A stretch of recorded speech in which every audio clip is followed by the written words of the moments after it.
আসসালামু আলাইকুম। আজকে আপনাদের সামনে একটি গুরুত্বপূর্ণ বিষয় নিয়ে আলোচনা করব। তাই ভিডিওটি না টেনে শেষ পর্যন্ত দেখবেন। ইনশাল্লাহ অনেক উপকৃত হবে। আপনি কি বারবার গর্ভপাতের শিকার হচ্ছেন? গর্ভে স- গর্ভে সন্তান আসলে সেটি বারবার নষ্ট হয়ে যাচ্ছে, এমন অনেক নারীর মনে ভয় বা হতাশা কাজ করে থাকে। কিন্তু মনে রাখবেন, এই সমস্যাগুলোর সমাধান করা সম্ভব যদি এই নির্দিষ্ট কারণ এবং চিকিৎসা করা যায়। তাহলে অনেকাংশে এই সমস্যাগুলোর সমাধান করা যায়। কি কি কারণে আপনার গর্ভের সন্তান নষ্ট হচ্ছে?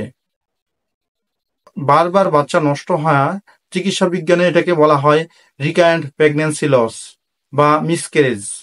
টানা 2 বা ততোধিকবার গর্ভপাত হলে সেটাকে রিকারেন্ট প্রেগন্যান্সি লস বলা হয়ে থাকে। আসুন জেনে নেই কি কি কারণে আপনার গর্ভের সন্তান বারবার নষ্ট হয়ে যাচ্ছে। প্রথমত, যদি জেনেটিক ত্রুটি থাকে, পিতা বা মাতার ক্রোমোজোমের সমস্যা থাকলে ভ্রূণ ঠিকঠাক মতো গঠিত হয় না, ফলে গর্ভপাতের সম্ভাবনা থাকে। জরায়ুর যদি গঠনগত সমস্যা থাকে, যেমন জরায়ু আঁকাবাঁকা হলে বা মধ্যে পর্দা থাকলে ভ্রূণ বেড়ে উঠতে পারে না। তৃতীয়ত, হরমোনের যদি সমস্যা থাকে, থাইরয়েডের সমস্যা, ডায়াবেটিস বা প্রজেস্টেরনের যদি ঘাটতি থাকে, তাহলে বারবার গর্ভপাত হতে পারে। 4 নম্বর বিষয়টি খুবই গুরুত্বপূর্ণ, রক্তে জমাট বাঁধার সমস্যা যদি থাকে, যেমন যেটাকে বলা হয় এপিএস, অ্যান্টিফসফোলিপিড সিনড্রোম। রক্তে অতিরিক্ত ক্লট তৈরি হয় যা প্লাসেন্টাকে অবরুদ্ধ করে ফেলে, ফলে গর্ভপাতের সম্ভাবনা বেড়ে যায়। যদি ইনফেকশন হয়ে থাকে, কিছু ভাইরাস বা ব্যাকটেরিয়া গর্ভপাতের প্রধান কারণ হয়ে থাকে। ইমিউনিটি সমস্যা থাকে, শরীর ভ্রূণকে নিজের অংশে না ভেবে আক্রমণ করতে পারে, ফলে গর্ভপাতের সম্ভাবনা থেকেই যায়।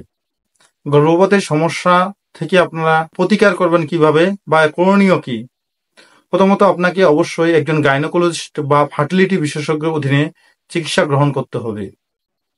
বিশেষ করে কিছু পরীক্ষা, রক্তের পরীক্ষা, যেমন টিএসএইচ, প্রোজেস্টেরন, এপিএস প্রোফাইল, এ ধরনের টেস্টগুলো করা যেতে পারে। এমনকি জেনেটিক টেস্ট করে এর কারণ জানা যেতে পারে। জরায়ুর গঠন পরীক্ষা বা 3D আল্ট্রাসোনোগ্রাম করায় বোঝা যায় যে জরায়ুর ভিতরে কোনো ধরনের সমস্যা আছে কিনা। যথাযথ কিছু চিকিৎসা রয়েছে যার মাধ্যমে এই গর্ভপাত থেকে আপনি পরিত্রাণ পেতে পারেন, যেমন হরমোন থেরাপি, রক্ত পাতলা করার ওষুধ, অ্যাসপিরিন, হেপারিন, এ ধরনের জাতীয় ওষুধগুলো ব্যবহার করা হয়ে থাকে। জরায়ুর ত্রুটি থাকলে চিকিৎসকের পরামর্শ অনুযায়ী অবশ্যই স্বাস্থ্যকর জীবনযাপন করতে হবে, মানসিক চাপ কমাতে হবে, ধূমপান, অ্যালকোহল পরিহার করতে হবে, সুষম খাবার ও পর্যাপ্ত ঘুম অবশ্যই নিশ্চিত করতে হবে।